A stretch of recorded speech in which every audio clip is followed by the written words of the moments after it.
Well, good evening, everybody, ladies and gentlemen, boys and girls. This is Nip Tuck, and again, want to welcome you aboard on behalf of radio station KFJC and the KFJC Public Affairs Department, and also, of course, on behalf of myself and Dave Emery. Dave is here, right here in the studio next to me. Hopefully. Hopefully. And we want to welcome you on board for the second broadcast, although it's actually the second half of the first broadcast, which gets a little tricky, but the second broadcast of the Radio Free America Archives program. Tonight, part 2 of a broadcast we began a little over a month ago, entitled Looking Back from 1984, A Hidden History of the Cold War. And before we start into the information, we want to tell you folks a few physical details about what's going to be going on here tonight, because it's a lot of stuff, and we realize that quite a few of the people out there are going to want to be taping. And believe me, you have my full sympathy if 4 hours straight of the kind of information that we're going to be handing out, which is some pretty heavy-duty stuff, makes it difficult for you to sit still for the whole thing to listen. In fact, really, this is sort of in keeping with a KFJC tradition in which I guess you might call the dominant aesthetic up here self-consciously innovative. And this is really, as far as we know, a new kind of broadcasting. These shows are meant to be taped. If you can sit and listen to 4 hours of what we're about to present you, you're a better man than I am, or a better person, or whatever, because I don't think I could sit and listen to 4 hours of this and get very much out of it. So the idea is to be taping so that we can hand you, and I mean hand you, 4 hours worth of hard documentation. It would probably take you at least 2 years of research for every hour's worth of taping. And although this is a difficult format, you're getting a real bargain. So, but they're really meant to be taped. I don't know about you, Nipper, I can't imagine sitting and just listening to this. So. Well, indeed. I'm sure that a lot of you out there will be turning it on and tuning it out to step out and have a cold one every now and then and things of that sort. We're fully cognizant of that, and no brownie points will be subtracted for that. Anyway, once again, after about another 5 minutes or so of explanatory stuff, or maybe less perhaps, we will be entering into the actual information part of the broadcast. We think we're going to go pretty well right up through 11 o'clock tonight. Unfortunately, in terms of phones, we probably will not be having phones. However, those of you who are still up and around at 10 or 10:30 will probably want to be aware we might indeed have time to take some phone calls, and if so, we certainly will. But again, don't count on it, and if you have a pressing question, we do have other programs here at KFJC in which we encourage phone calls on precisely this type of material, so be aware of that. Okay, a couple of other things before we start out. I would want to mention, too, that for those of you who are listening to this stuff for the first time, again, the reason that we're presenting this show in this format is because it is, in fact, an archive show, and longtime listeners are familiar with the stuff that Dave does on his program, Hard Rain, and that I do on my program, One Step Beyond, in which we take smaller segments of this material and current breaking stories that we're following, and put those on the air, and quite often take phone calls and things of that nature. However, myself and Dave, for an even longer time, we have been researching this material for quite some time, and obviously we cannot hope to always keep people abreast of everything we've run across during the course of these phone-in shows. So because of that, I guess you could say, without wanting to be overly melodramatic, Radio Free America was born. And we are, in fact, as Dave mentioned, putting these together specifically as archive shows so that a lot of the information that we refer back to in the course of other shows can be put on tape, so that people who find themselves baffled sometimes to be able to come up with the documentation to support things that they feel to be true can refer to some of this material, and then if they so desire, they can use it as a launching pad for their own material.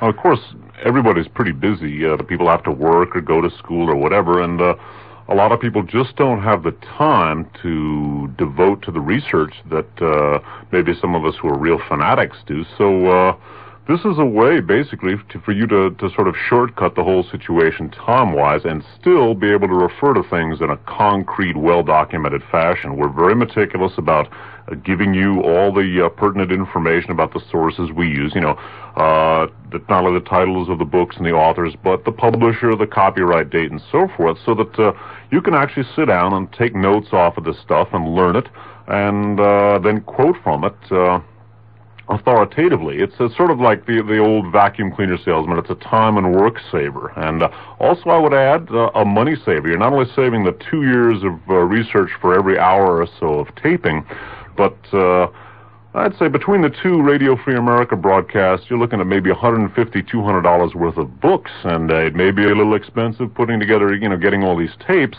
but it'd be a whole lot more expensive to get the books, and it would take you a lot of time to find the books, too. So, we realize, again, this is a difficult format. It's a difficult genre of broadcasting, and it's not a finalized thing. We're not... This isn't the slick sort of product that you're going to get on commercial media or even, some of the other non-commercial media. Maybe one difference between what we're trying to do here on KFJC and what other media attempt to do, they attempt to tell you what's going on. We're trying to show you what's going on. And, if it seems like a difficult format, well, as I say, you got 2 years of research for every hour of taping, and, well, heck, if those of you who are in school, there's many a doctoral thesis contained within just these first two broadcasts if you'd like to get into it. And although you have to sit down and make some notes and study it a little bit, hey, you're getting a bargain. Take it from us. Okay, on a slightly more general note before we get into the broadcast, one of the main reasons, again, and this is crucial, especially for people who are just tuning the program in, who perhaps have not heard this kind of broadcast before, and obviously if you haven't listened to our broadcast here at KFJC, you haven't heard this kind of broadcast before. We sort of pride ourselves on the fact that there's not a whole lot of this stuff going around the way we do it. A point needs to be made, a very important point, and just before the show tonight, as a matter of fact, to place this reference in time and let you know that these things are under constant review by Dave and myself. We were just talking on the show, before the show started, about what we feel to be the sort of the deadness of doctrine and political doctrine in particular, and of course we're dealing with political matters. So it should be made very clear before we start that Dave and I are not propounding or promoting any particular type of doctrine or political party line or anything of that nature. And we, as Dave mentioned also, we welcome anybody to take this information to go and look at the sources themselves, find out if we misrepresented them in any way. And again, we do have these other shows where you can phone in. We welcome the opportunity for people to call in who have questions, who have arguments, anything of that nature. So bear that in mind. This is our product that we're putting together as we see it. Obviously, there is some personal interpretation involved, and we don't pretend otherwise, but we do our damnedest to make sure that it is as straightforward and as well documented and verified as we possibly can. So we're not trying to sell you anything. What we're mainly trying to do is put a bee in your ear as far as some things you're not familiar with, and hopefully help some people who haven't had a chance to begin to think for themselves a little bit and start to wonder about what the real political history of the present era is, because it's an important thing to know. I would add that those of you who'd like to feed back on this material here, we have another, by now, sort of traditional KFJC broadcast coming up on the Sunday of Memorial Day weekend, which is this coming Sunday, called Uncle Sam and the Swastika. And the material there will intersect with the material we're talking about here and that we talked about in the first show to a certain extent. And we're hoping to have at least 2.5 hours for phone calls this coming Sunday night. So if you'd like to feedback, you may want to make a couple of notes. If you have a question, jot it down. A comment, jot it down. And there'll be plenty of time to feedback either on the stuff that we talk about Sunday or on the stuff that we're talking about on this show here. So that we will have a good long phone-in session coming up on this coming Sunday, the 27th. And there is a conceptual overlap between the two broadcasts. I mean, we're dealing with similar, with very close eras in time, and a lot of the same players show up in both broadcasts. So you won't be throwing things off the mark if you do it. One last thing I just wanted to say before we start with the actual material here. And I guess that this will sort of a prologue for you what it is exactly that we're doing with the first couple of things that we're going to read to you. And that is this: we are living in a time, in an era, however you want to phrase it, however lofty you want to be, in which, among other things, human beings have an incredible capacity for self-destruction, technologically and otherwise. And one of the most, to my way of thinking, most frightening things that we are hearing right now is not just the return of the Cold War, but the return of Cold War rhetoric and the deadness of intellect that implies.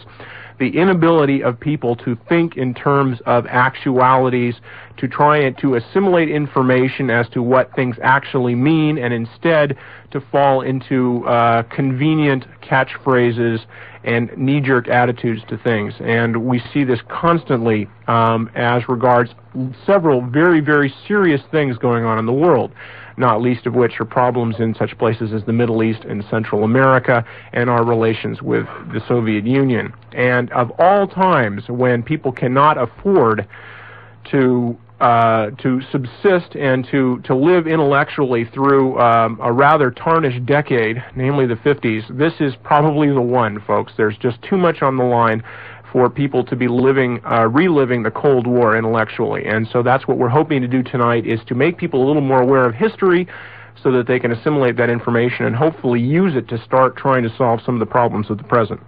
I'd add that the knee-jerk ideological statement goes for both the right and the left. So we're not singling anybody out here for castigation. All right. Starting off the broadcast, as we started off the first broadcast, I'm going to read you a short excerpt from a book that obviously has become, again, rather famous this year, and that book, of course, is 1984 by George Orwell. And most of you out there are familiar with the plot. Those of you who aren't will probably at least know a little bit about it.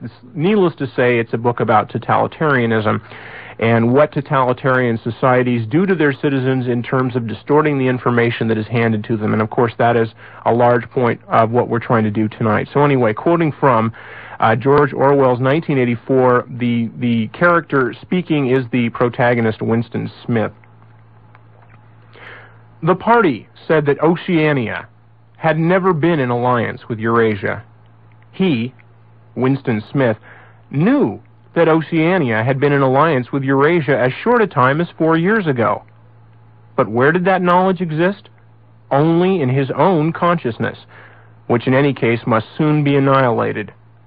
And, if all others accepted the lie which the party imposed, if all records told the same tale, then the lie passed into history and became truth.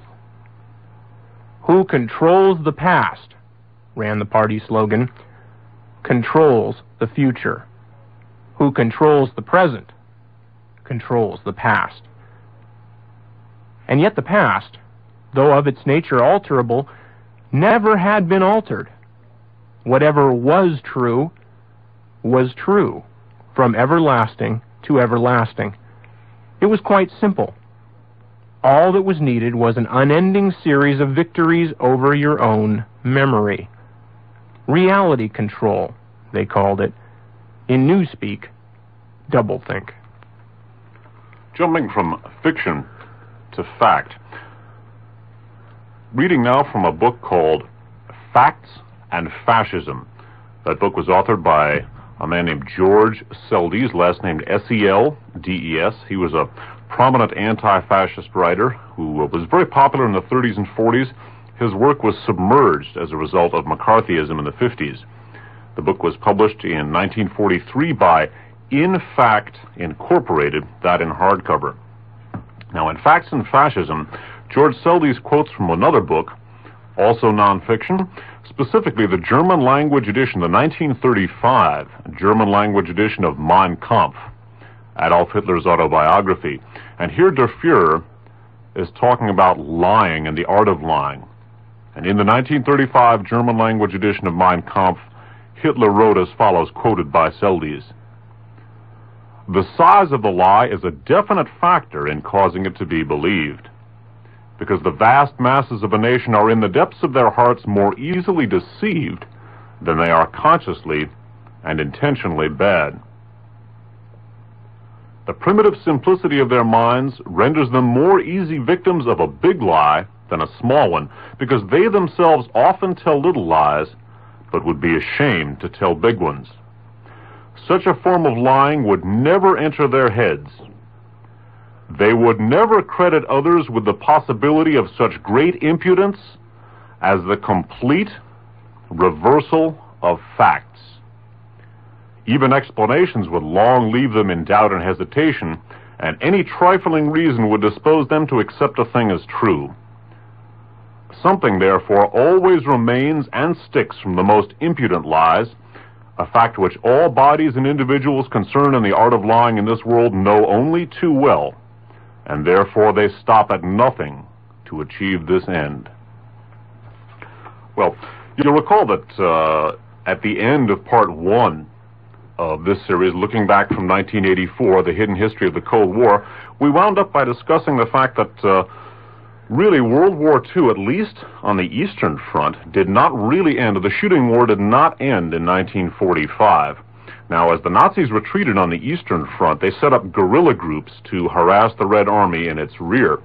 Now, these guerrilla groups combined not only with reactionary and nationalist elements in the Baltic states, Latvia, Lithuania, and Estonia, the Ukraine and Poland, but also with German troops that had been cut off by the rapid advances of the Red Army during the closing stages of World War II.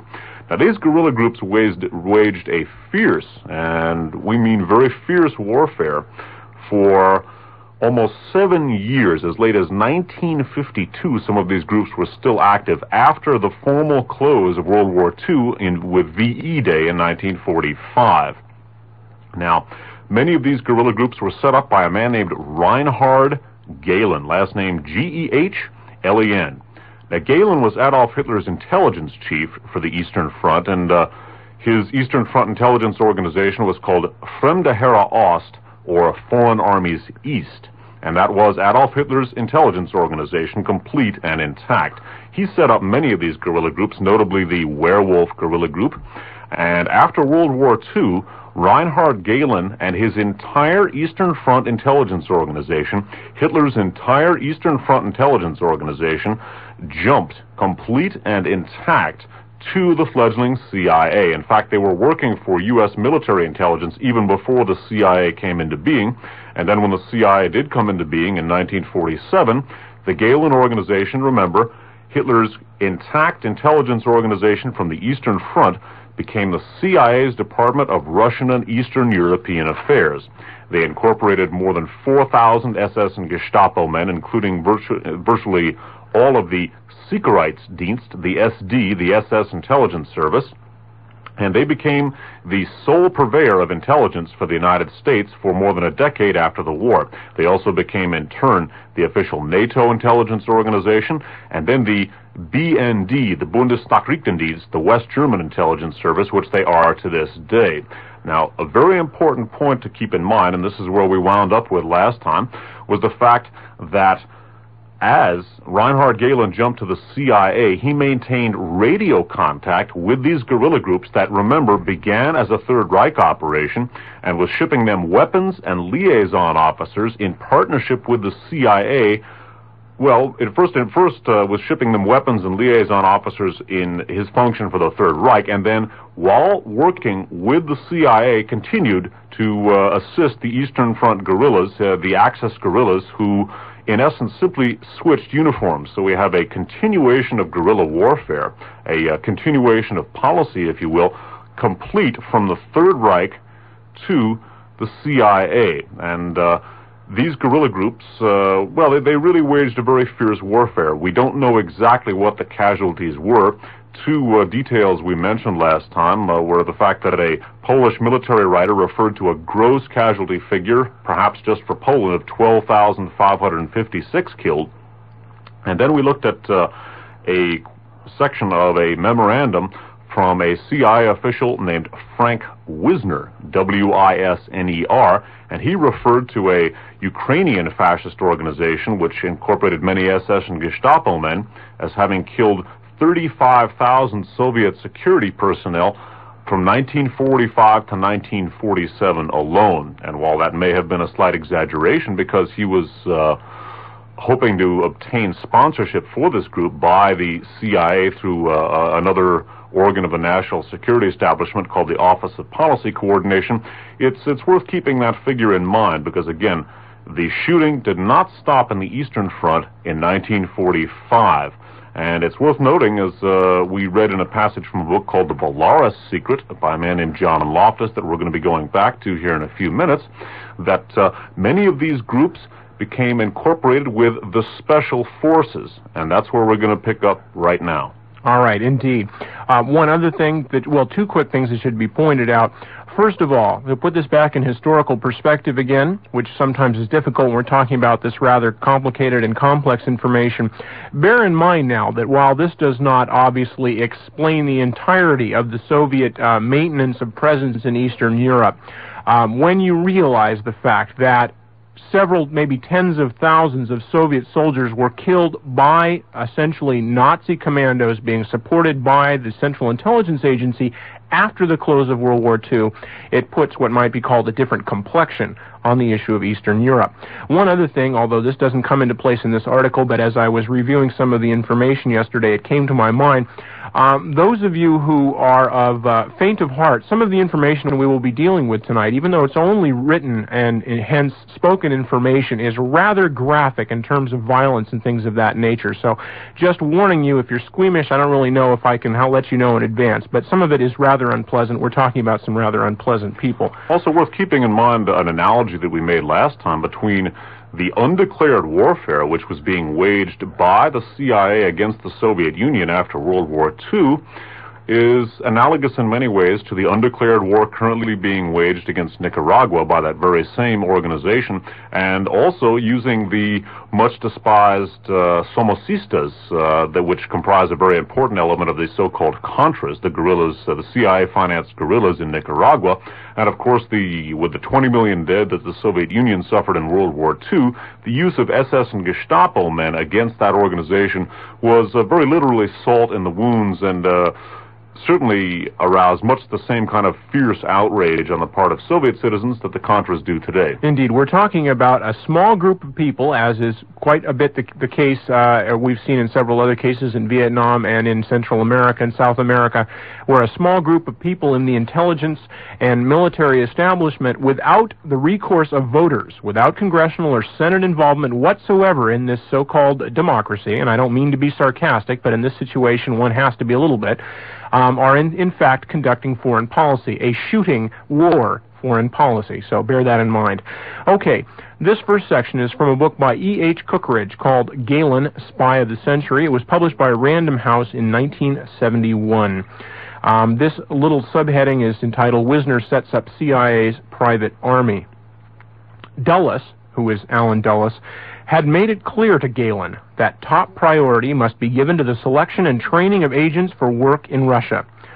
Wisner had already discussed this with Gehlen the year before, and also a plan to recruit men from amongst Eastern Europeans for hush-hush armed units to assist insurgents inside communist countries. The plan was not put into practice until 1952, when, after his election, President Eisenhower eased out General Beadle Smith from the CIA and made Alan Dulles its director. His brother, John Foster Dulles, had become Secretary of State just before and was embarking on his policy of brinksmanship. The Dulles brothers believed deeply that Stalin's captive nations would rise against communist oppression, given a modicum of encouragement. A private mercenary force was to be established in Germany to be ready for such an emergency and to be employed without involving regular U.S. forces. Who else than Gehlen was the man to help in laying the foundations for such special forces? He and his former FHO and WALLI men, and also the SS officers who had served in the Brandenburg sabotage units and the Jagd commandos against the Red Army and Soviet partisans, had all the experience that was needed. There was no problem of finding enough volunteers among the many hundreds of thousands of displaced persons who still lived in misery in crowded camps. Skipping down. Many were unemployable, but the younger ones found lowly and poorly paid jobs on the land or as industrial laborers, clearing bomb rubble and working on the rebuilding of German cities. They provided a vast reservoir of potential recruits for the American-sponsored units, in which living conditions would be paradise compared with the utter misery of their present existence. The Ukrainians, Belarusians, Poles, Latvians, Estonians, Lithuanians, and the motley crowd of Russo-Asian nationals who represented the remnants of Vlasov's 600,000-strong Army of Liberation attracted Wisner's and Gehlen's attention.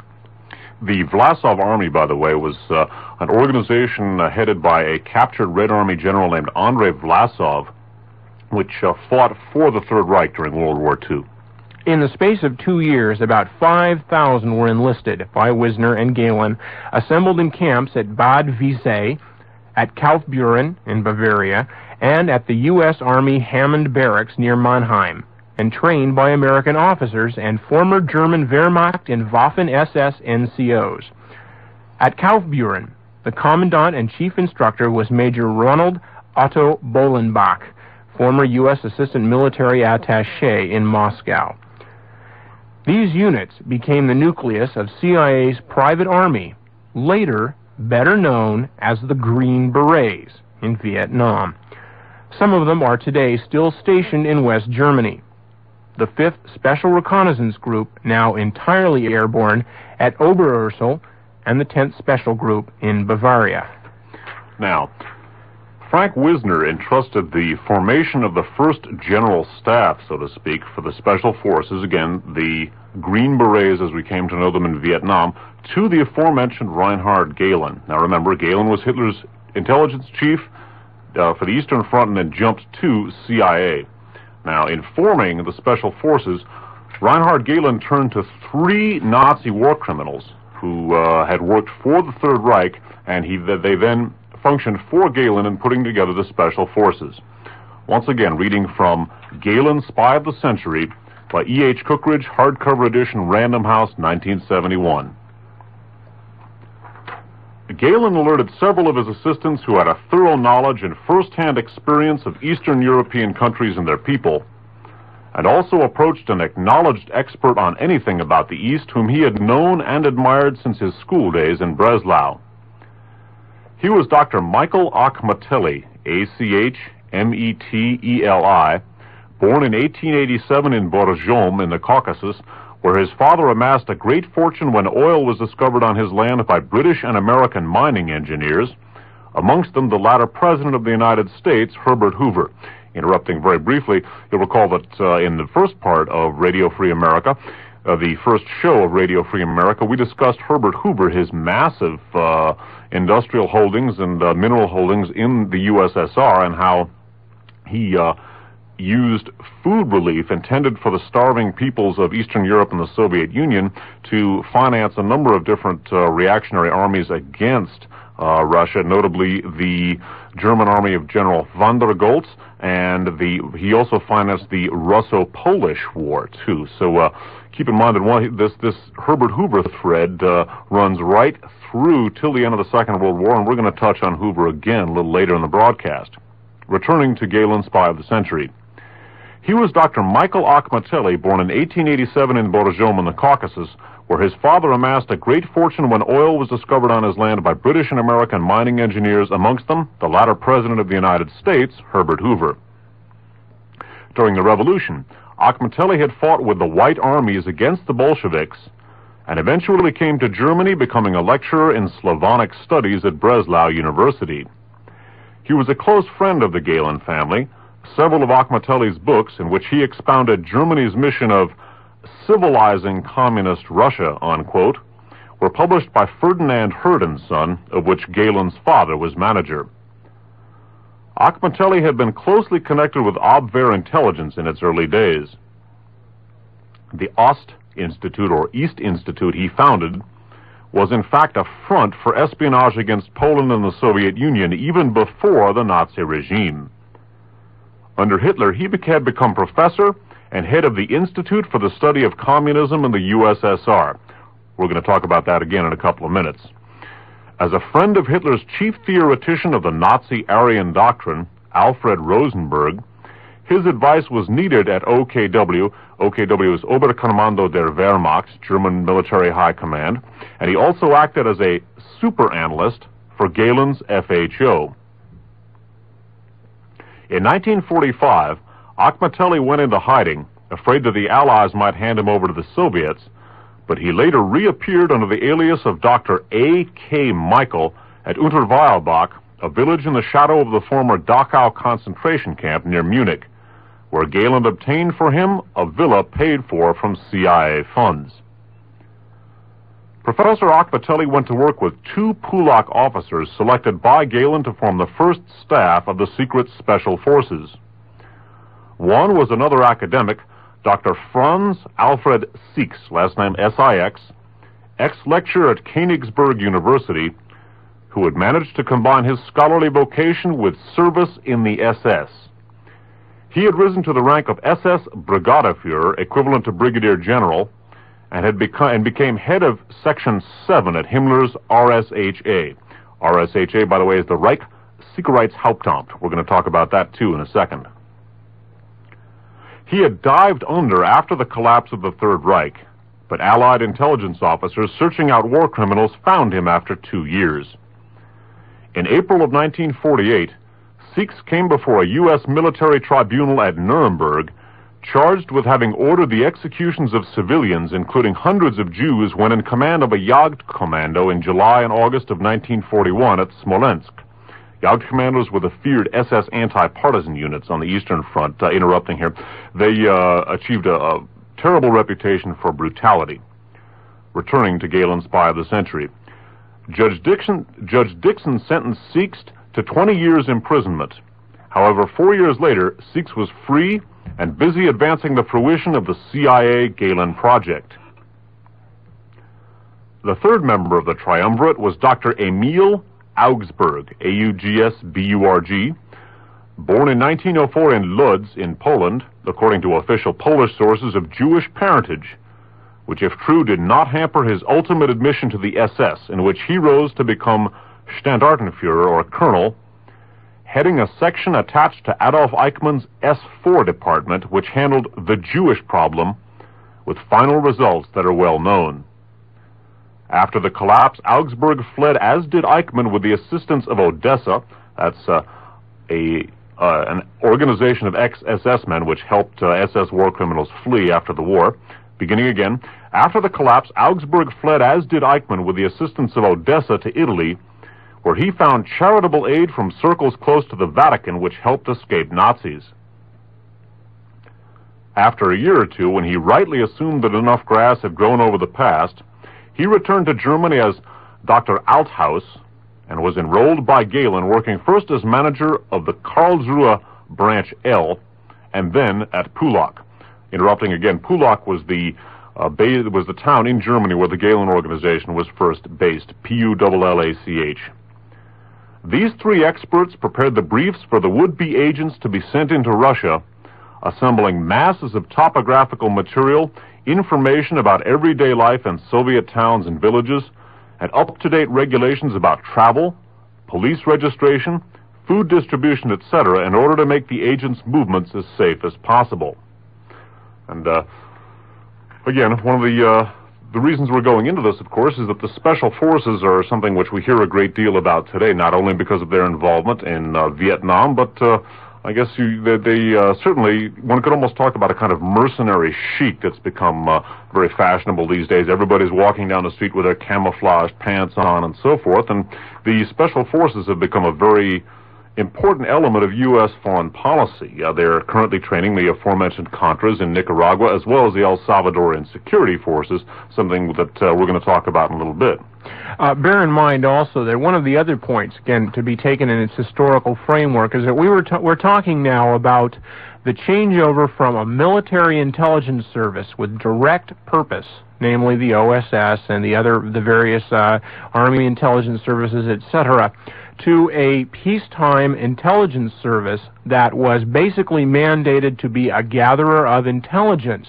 However, within a couple of years of its inception, it had already become an intelligence service that was not only gathering information, but was in fact waging undeclared warfare all over the world. Now, one has to ask, did the fact that the early recruitment was almost primarily of Nazi war criminals have anything to do with this particular historical development? We're going to read another section here on the further adventures, or on a little bit of elaboration on the adventures of the gentleman who began the Special Forces. This is from a book entitled The General Was a Spy by Heinz Hoehne, Hohne, and Hermann Zolling, Zolling. This is copyright 1972 by Coward, McCann, and never have figured that one out. Call it Jogan. Why don't you spell it for them and let them pronounce it? Right, Geogheghan. Johegan, who knows? Anyway, Incorporated. That was copyright 1972. You can find the book without knowing how to spell that. Okay, reading from the book. The more unsuccessful the Abwehr's operations in the East, however, and that is, of course, military, not the SS. Interrupting briefly, the Abwehr was standard German military intelligence. Right. The more unsuccessful the Abwehr's operations in the East, however, the more eager the SD, which is the intelligence division of the SS, the more eager the SD became to annex the prerogative of collecting Russian intelligence. The SD faithfuls were obsessed with the crazy notion that Soviet communism was merely another manifestation of world Jewry's thirst for power. That's world Jewry. It's an expression you don't hear that much unless you pick pamphlets up off of street corners and stuff. Jewry, meaning the world Jewish presence. The SD faithfuls were obsessed with the crazy notion that Soviet communism was merely another manifestation of world Jewry's thirst for power, and that the overthrow of the Soviet regime would accordingly be a service to Aryan mankind. So, the SD rejected the Abwehr's traditional picture of Russia.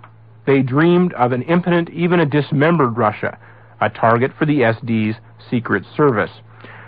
The SD leaders allied themselves with Russian émigrés who sensed in Heydrich's and Schellenberg's machine a force which might one day bring them back to Russia. A typical representative of this émigré society was Michael Akhmeteli, a Georgian agricultural expert, employed as a reader in Breslau University. He joined the camp of the SS, who expected him to provide the expertise for their anti-Russian fantasies in the East. The SS forced the East European Institute of Breslau University to relinquish its library and other scientific apparatus. Armed with these, the SD set up for Professor Akhmeteli a research institute, known from its location as the Wannsee Institute, spelled W-A-N-N-S-E-E.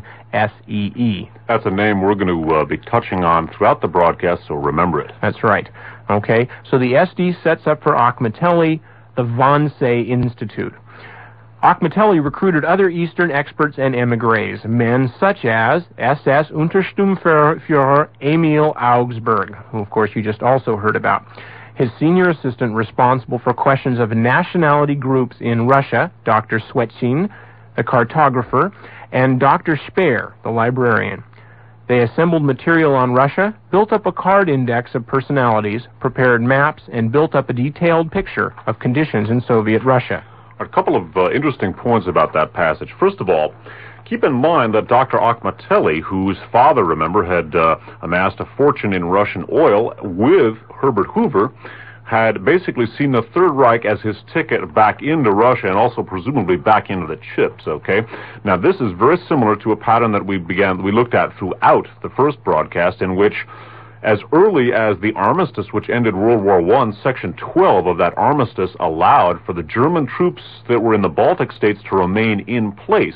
And we have seen the pattern established as early as the period of the Russian Civil War of people, not only white Russian émigrés, but also those foreign nationals who had significant industrial and financial holdings in Russia, seeking to use the Germans as their ticket back into Russia and back into that extraordinary wealth that they had been deprived of by the revolution. So once again, we see Mr. Akhmeteli using, and remember, this is the SS intelligence service. The Sicherheitsdienst was the SS intelligence service, and all of the real heavies were Sicherheit. Well, I can't say all of the real heavies, but most of the names that have become infamously associated with Nazi atrocities were Sicherheitsdienst. Eichmann, the Klaus Barbie, who we're going to talk about, all of these men were SD. Reinhard Heydrich, the final solution was accomplished by the SD. Okay, bear in mind also, now once again, that one of the reason this is a key point is that this collaboration with the CIA, and in fact the beginnings of the Special Forces, was not accomplished by people who could perhaps, as maybe some of the scientists or the lesser lights in the Army military intelligence, could claim that they were in fact forced or that they were doing their job. When we're talking about the SS, and especially the SD, we are talking about the creme de la creme, if you can use such a term, of Nazi mentality, Nazi ideology, people who were Nazis to the core. You had to be to reach this position in the Nazi hierarchy. So, again, when we're talking about things, when we're talking about the profound anti-communism of the early days of the CIA, which is carried over, of course, to the present day and to our present administration, among other things, bear in mind we're talking about that the entire Eastern Front Intelligence Service is made up of people whose sworn credo is that Soviet communism is a species of international Jewish terrorism. Okay? Exactly.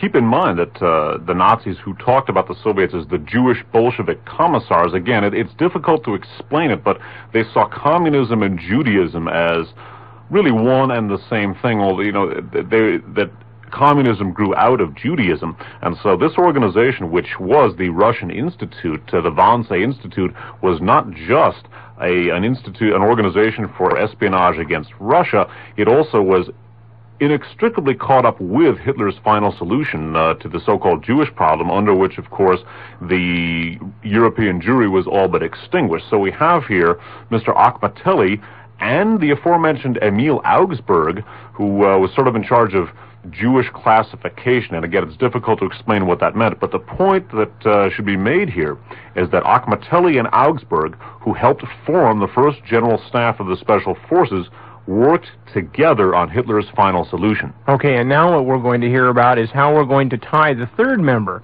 of this little triumvirate, of Gehlen's Special Forces triumvirate, into the final solution. This is from The Order of the Death's Head, also by Heinz Höhne, the author of the last book. This is copyright 1966 by Ballantine, and it says, whenever opportunity offered, the SD spared no effort to prove that unwanted non-Nazis were of Jewish origin. Professors Ernst and Heinrich Serafim, for instance, both of whom came from Poland, had refuted the rumor, current in the party, that they were of Jewish origin. The SD, however, spied a chance, quote, to prove the assertion that Serafim is of Jewish origin on the basis of the facts as set out herein, unquote. But they proceeded cautiously. An SD man named Augsburg, again, our Emil Augsburg that we were just talking about, was instructed to urge the German Association in Poland to find a student willing to trace Serafim's family tree. But again, caution, quote, in conversation with, and then there's a serial number, SS Sturmbannführer Six approved the procedure proposed by Augsburg. Now that again is Franz Alfred Six, the same gentleman that we were just talking about a moment ago as being another part of the triumvirate. In conversation with, and then a code number for another agent, SS Sturmbannführer Six approved the procedure proposed by Augsburg. Care was to be taken, however, that the source of these instructions should not become known. So, SS Colonel Six was also involved in the formulation of propaganda and linking unwantedness with Jewishness and things of that nature, working for Augsburg.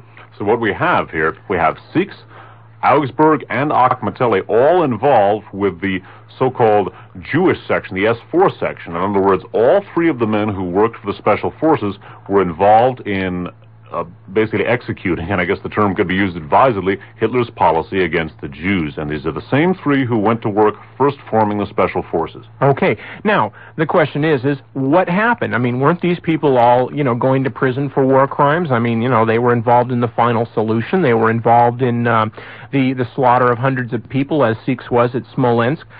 What happened? Well, here's a very partial example of the kinds of things that happened. This is from the Belarus Secret by John Loftus. John Loftus, by the way, was a U.S. government official who happened to stumble onto the Byelorussian Nazi situation of our importation of Byelorussian Nazis into the United States and into U.S. Intelligence circles, and which got him a little irked, I suppose, and led him to do the research that led to this book. So once again, this is from the Belarus Secret, Belarus, by John Loftus, copyright 1982, Alfred A. Knopf, and Loftus writes as follows. Gehlen suggested that Wisner, that's Frank Wisner, the American, hire Dr. Franz Sieks to head the recruitment and training of the Special Forces, the Green Berets. Sieks knew most of the leading Byelorussians, he explained, having recruited them for Operation Barbarossa, the invasion of Russia. Sieks, however, was at that moment on trial for his crimes at Nuremberg. Wisner asked General Clay to intercede with the Nuremberg prosecutor and judges. Whether Clay took such action is unknown, but Sieks received only a 20-year prison term, while the rest of the Einsatzgruppen commanders were sentenced to death. In 1950, Clay's successor, High Commissioner John J. McCloy, commuted the sentence to time served, and Sieks went to work for Gehlen on the Special Forces project. Now, some people out there could make the case that it was merely a coincidence that everybody else who was up for trial received the death sentence, and that Sieks only got a 20-year prison term, and that in 1950 John McCloy came in and just happened to commute his sentence to time served, and that the person who was the, if not admitted, at least testified to murder of hundreds of people, himself personally responsible in Smolensk, and also involved in the Nazi racial legislation and the final solution and things of that nature. Well, I suppose the case could be made. You'd have a long way to go in making it, that was a coincidence. Now recall that John McCloy is a name that we've seen before. We looked at him in the very first part of the broadcast. He was Hitler's personal guest at the 1936 Olympics. Okay, so certainly he was no stranger to Third Reich personnel. He was, again, Hitler's personal guest at the 36 Olympics. He then became Undersecretary of War and specifically was regarded in that capacity as